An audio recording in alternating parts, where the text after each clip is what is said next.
بسم اللہ الرحمن الرحیم۔ السلام علیکم ورحمۃ اللہ وبرکاتہ۔ امام بخاری ریسرچ اکیڈمی سے شائع ہونے والے ہفت روزہ میگزین الجمعہ 3 جمادی الاولیٰ 1445 ہجری مطابق 17 نومبر 2023 کے مضامین کی ریکارڈنگ پیش خدمت ہے۔ الحمدللہ رب العالمین وبہ نستعین، اما بعد۔ ذکر انبیاء، قسط نمبر 54، آخری نبی حضرت محمد مصطفیٰ صلی اللہ تعالی علیہ وسلم۔ مضمون نگار مولانا محمد فرید حبیب ندوی۔ صلح حدیبیہ میں جن دفعات پر اتفاق ہوا ان میں سے چند اہم دفعات کچھ یوں تھے۔ نمبر 1 کہ 10 سال تک قریش اور مسلمانوں میں جنگ بند رہے گی، اس مدت میں سب لوگ امن و امان سے رہیں گے۔ نمبر 2، مسلمان اس سال بغیر عمرہ کیے واپس چلے جائیں گے اور وہ اگلے سال آخر عمرہ ادا کر سکتے ہیں۔ نمبر 3، جو قبیلہ قریش یا مسلمانوں میں سے جس کے بھی ساتھ شامل ہونا چاہے وہ ایسا کر سکتا ہے، لہذا جو قبیلہ جس کے ساتھ شامل ہوگا وہ اسی کا ایک حصہ سمجھا جائے گا۔ نمبر 4، قریش کا جو بھی آدمی بھاگ کر محمد صلی اللہ علیہ وسلم کے پاس چلا جائے گا تو محمد صلی اللہ علیہ وسلم پر لازم ہوگا کہ اسے واپس بھیجے، لیکن اگر محمد صلی اللہ علیہ وسلم کے ساتھیوں میں سے کوئی قریش کے پاس آ جائے گا تو قریش اسے واپس نہیں کریں گے۔ اکثر صحابہ کرام یہ سمجھ رہے تھے کہ صلح کی یہ جو شرائط ہے یہ مناسب نہیں ہے۔ حضور اکرم صلی اللہ علیہ وسلم کو اتنی دب کر صلح نہیں کرنی چاہیے، وہ ہر طرح کی قربانی دینے کے لیے تیار تھے مگر اس طرح دب کر صلح کرنے پر رضامند نہیں تھے، مگر چونکہ یہ حضور اکرم صلی اللہ علیہ وسلم کا فیصلہ تھا اس لیے وہ اسے تسلیم کرنے پر مجبور تھے۔ خود حضرت عمر رضی اللہ عنہ کا یہ حال تھا کہ انہوں نے تو اس سلسلے میں نبی پاک صلی اللہ علیہ وسلم سے ہلکی پھلکی بحث بھی کی تھی۔ جب مسلمان صلح سے فارغ ہو کر مدینہ روانہ ہو گئے تو راستے میں سورہ فتح کی آیت نمبر 1 نازل ہوئی۔ اس میں اللہ تعالیٰ نے فرمایا کہ ہم نے آپ کو کھلی ہوئی فتح عطا فرمائی ہے۔ یہ آیت سن کر تو مسلمانوں کو اور بھی تعجب ہوا۔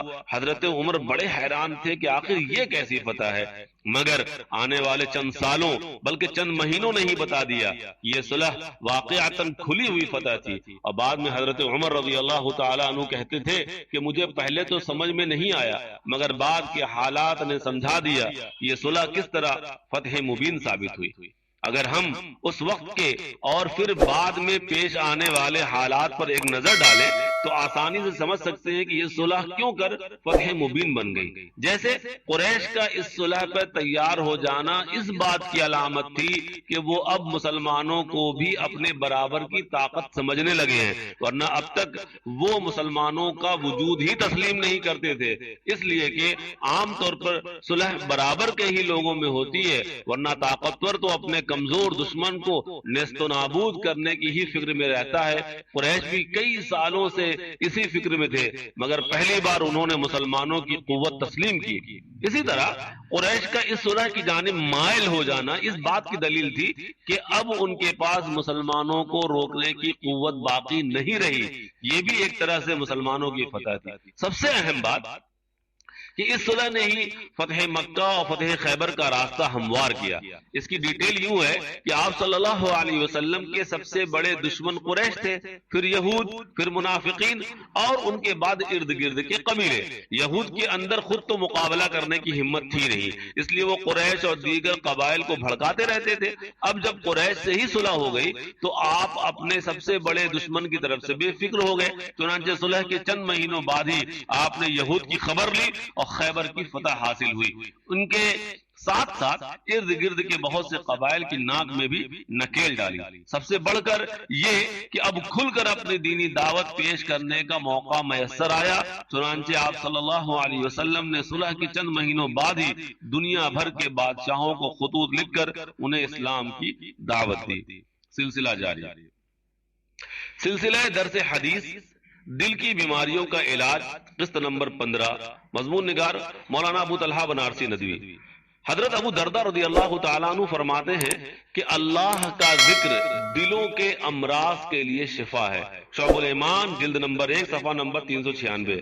اسی طرح قرآن پاک میں ہے کہ سن لو اللہ کے ذکر سے دلوں کو اطمینان نصیب ہوتا ہے، سورہ رعد آیت نمبر 28۔ انسان جب بیمار پڑتا ہے تو اسے اس کی فکر لگ جاتی ہے اور اس کے علاج کے لیے جو ممکن کوشش ہو سکتی ہے وہ کرتا ہے۔ ظاہر ہے جس طرح جسمانی بیماریاں ہوتی ہیں ہیں ٹھیک اسی طرح روحانی بیماریاں بھی ہوتی ہیں، لیکن ہم جسمانی بیماریوں کے لیے جتنے فکر مند نظر آتے ہیں اس طرح روحانی بیماریوں کے لیے فکر مند نہیں ہوتے، جبکہ اس طرف تو توجہ دینے کی اور بھی زیادہ ضرورت ہے، کیونکہ جسمانی بیماریوں سے تو صرف ہماری دنیا ہی متاثر ہوتی ہے جو فانی ہے، ختم ہو جانے والی ہے، جبکہ روحانی بیماریوں سے ہماری آخرت کے خراب ہونے کا خطرہ ہے جو ہمارا اصل ٹھکانہ ہے اور ہمیشہ ہمیشہ باقی رہنے والی ہے۔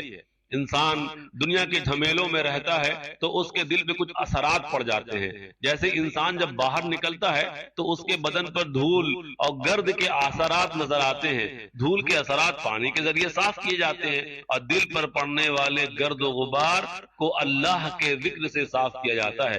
ایک حدیث میں نبی پاک صلی اللہ علیہ وسلم نے فرمایا کہ ہر چیز کو صاف کرنے اور مانجھنے کا آلہ ہوتا ہے اور دل کی صفائی کا آلہ اللہ تعالی کا ذکر ہے، اور ذکر اللہ سے زیادہ کوئی چیز اللہ کے عذاب سے بچانے والی نہیں ہے۔ بیہقی جلد نمبر 1 صفحہ نمبر 212۔ یعنی جتنا زیادہ ذکر اللہ میں ہم اپنے آپ کو لگائیں گے اتنا ہی دل صاف ہوگا، اچھے کاموں کی توفیق ملے گی، دل کی بیماریاں دور ہوں گی اور دل و دماغ کو سکون و اطمینان کی دولت نصیب ہوگی۔ اس لیے جو لوگ بھی دنیا و آخرت میں اطمینان اور عافیت چاہتے ہیں انہیں اپنے آپ کو اللہ کی یاد اور اس کے ذکر میں مشغول رکھنے کی کوشش کرنی چاہیے۔ اللہ پاک ہمیں اس کی توفیق عطا فرمائے، آمین۔ اخلاقیات، ہر ایک کے لیے خیر خواہی چاہنا۔ مولانا محمد خالد ضیاء صدیقی ندوی۔ حضرت جریر بن عبداللہ البجلی مشہور صحابی رسول ہیں، فرماتے ہیں کہ حدیث کی کتابوں میں ان کا ایک واقعہ نقل کیا گیا ہے کہ انہوں نے ایک بار اپنے خادم کو گھوڑا خریدنے کے لیے بازار بھیجا، ساتھ ہی یہ ہدایت کی کہ گھوڑا پسند کر کے اور قیمت طے کر کے گھوڑا اور گھوڑے کے مالک کو ساتھ لے کر گھر آ جانا، قیمت گھر پر ادا کریں گے۔ چنانچہ وہ گیا اور ایک گھوڑا پسند کیا، 300 درہم اس کی قیمت طے کر کے حضرت جریر رضی اللہ عنہ کی ہدایت کے مطابق گھر آ گیا۔ حضرت جریر نے جب گھوڑا دیکھا اور اندازہ کیا تو ان کو محسوس ہوا کہ گھوڑا کم قیمت پر بیچا جا رہا ہے، اگر گھوڑے کے مالک کو اس کے گھوڑے کی پوری قیمت نہ دی جائے تو اس کے ساتھ ناانصافی ہوگی۔ اس لیے انہوں نے مرحلہ وار 100 درہم بڑھا کر 800 میں گھوڑا خریدا۔ جب کسی نے اس سلسلے میں اعتراض کیا تو ان کا جواب تھا کہ میں نے رسول اللہ صلی اللہ تعالی علیہ وسلم سے اس بات پر بیعت کی ہے کہ میں ہر مسلمان کے لیے خیر خواہ رہوں گا۔ بخاری حدیث نمبر 2157۔ اس حدیث سے اندازہ کیجئے کہ صحابہ کرام ہر مسلمان کی خیر خواہی کے کس قدر حریص تھے۔ ذرا غور کیجئے کہ حضرت جریر رضی اللہ تعالیٰ عنہ تو کم قیمت پر ان کا من پسند گھوڑا مل رہا تھا، لیکن ان کی ایمانی غیرت و اخوت نے یہ گوارا نہیں کیا کہ اپنے بھائی کا نقصان کر کے اور اس کی مجبوری کا فائدہ اٹھا کر اس سے کم قیمت پر گھوڑا خرید لے۔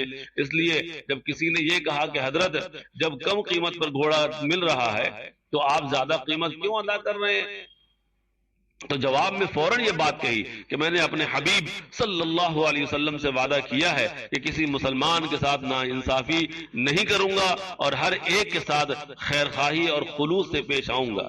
یہ ہے اس معاشرے کی تصویر جسے اللہ کے رسول صلی اللہ علیہ وسلم نے برپا کیا تھا، مگر افسوس کہ آج مسلم معاشرے کی تصویر اس معاشرے سے بالکل مختلف اور الگ ہے۔ حالانکہ ہم مسلمانوں کا دعویٰ ہے کہ ہم اللہ کے رسول کے پیروکار اور صحابہ کرام رضوان اللہ علیہم اجمعین کے نقش قدم پر چلنے والے ہیں، کیا ہمارے لیے یہ لمحے فکر نہیں ہے کہ آخر ہمارے اندر اس طرح کی خیر خواہی کا جذبہ کیوں ختم ہو گیا؟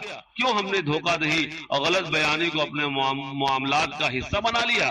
اپنے لیے ہم جو چیز پسند نہیں کرتے کیوں ہم اپنے بھائی کے لیے اس کو پسند کرتے ہیں؟ ضرورت ہے کہ ہم آگے بڑھیں اور اپنی عملی زندگی میں اس بھولے ہوئے سبق کو تازہ کریں۔ اللہ پاک ہمیں توفیق سے نوازے، آمین۔ یہاں حضرت جریر بن عبداللہ بجلی نہیں ہے بلکہ البجلی ہے۔ مسائل: دانت سے خون نکلنے پر وضو کا حکم۔ ابو طلحہ بنارسی ندوی: اگر آپ باوضو ہیں اور دانت سے خون نکلا اور اس کا مزہ بھی محسوس ہوا یا تھوک کا رنگ سرخی مائل ہو گیا تو وضو ٹوٹ جائے گا، ورنہ معمولی خون سے وضو نہیں ٹوٹتا۔